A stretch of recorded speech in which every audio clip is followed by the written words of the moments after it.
Diretamente de Cariacica, vamos conversar com ele, que é uma liderança política e partidária, presidente do Democracia Cristã, não é isso? Pastor Daniel. Pastor Daniel, você é de qual igreja mesmo, pastor? Igreja Batista. Qual bairro? Bairro Flechal 2. Flechal 2, Flechal 1. Gosto muito da região. Flechal 2, onde que fica a igreja ali? Na parte alta ou na parte baixa? Fica na parte principal. Lá embaixo? Isso. Tem um campinho? Isso, próximo ao campinho. Trabalhei muito ali, uma área verde, uma área que tem crescido bastante. Pastor, esse ano é um ano eleitoral, um ano de crise política, partidária, ano de pandemia, um ano complicado.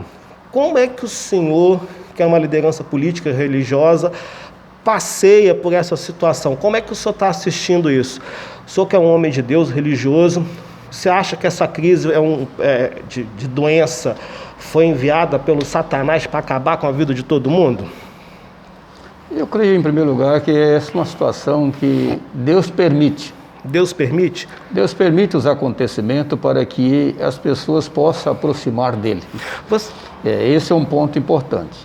Os acontecimentos, eles trazem para nós grandes lições. Se nós olharmos para a situação de hoje, nós estamos vendo as pessoas realmente se aproximar mais, a família realmente está mais próxima, há uma demonstração de amor e de relacionamento com as pessoas. Só interferindo, é engraçado, existem dois momentos na nossa sociedade. Antes da pandemia e agora. Antes da pandemia, por exemplo, as pessoas estavam saindo mais, eu penso que a promiscuidade estava maior, o uso de droga está maior, enfim, estava tudo maior. As pessoas estavam mais relaxadas, mais porcas, enfim. O mundo em geral, não só a sujeira de higiene, mas a sujeira total estava maior antes da pandemia. Não que a pandemia seja uma bênção, mas assim a pandemia trouxe mudanças na nossa sociedade. Mudanças até, por exemplo, de pessoas que saíam de casa todo final de semana, agora estão em casa. Não que ficar dentro de casa seja algum tipo de mudança. Enfim, você acredita realmente que a pandemia ela veio trazer uma mudança na nossa sociedade de comportamento? O mundo mudou realmente? Eu creio mudar? Eu creio, na verdade, que tudo acontece e nós, como cidadãos, devemos tirar lições de tudo isso. É na crise que a raça humana se estabelece, né? Eu acho que é um momento de crescimento, de reflexão, não só do Brasil, mas de todas as nações. Nós estamos vivendo um momento hoje, realmente uma crise mundial.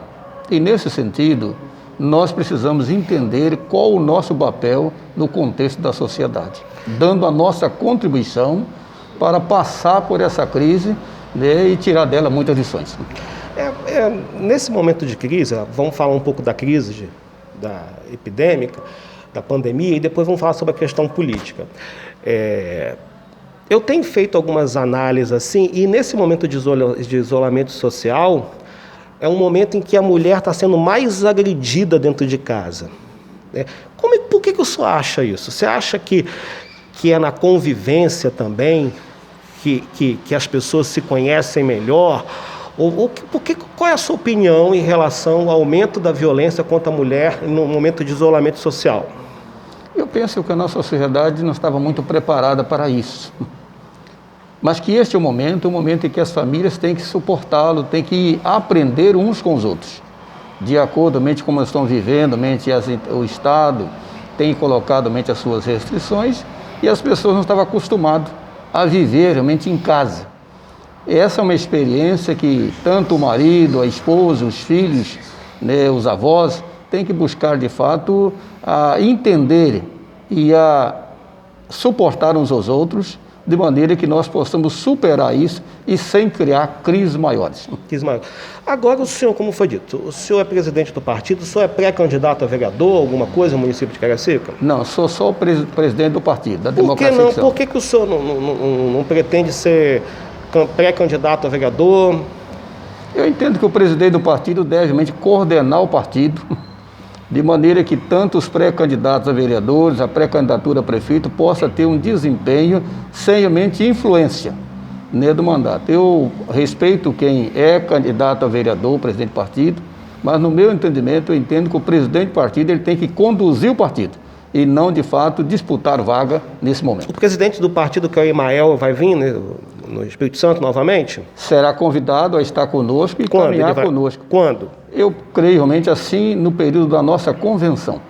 E tem previsão? Ainda não. A nossa convenção normalmente ela acontece, por exemplo, dentro da regra eleitoral, né, que é do dia de julho e até o dia 5 de agosto.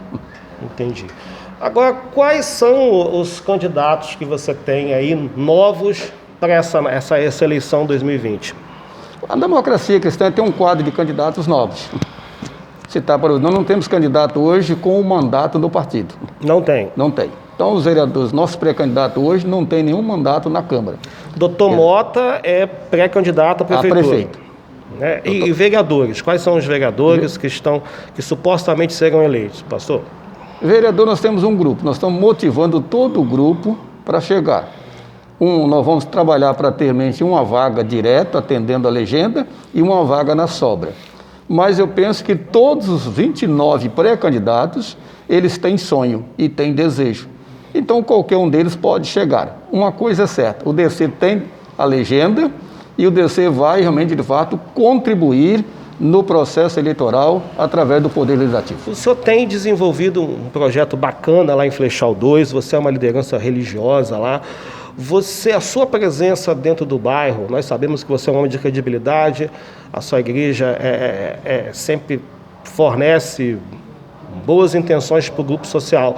Você acredita que a sua imagem lá no bairro pode contribuir para eleger o Mota ou outros vereadores da região, do município? Nós vamos contribuir para orientar, realmente, não só o Flechal 2, mas toda a Cariacica, de fazer boas escolhas.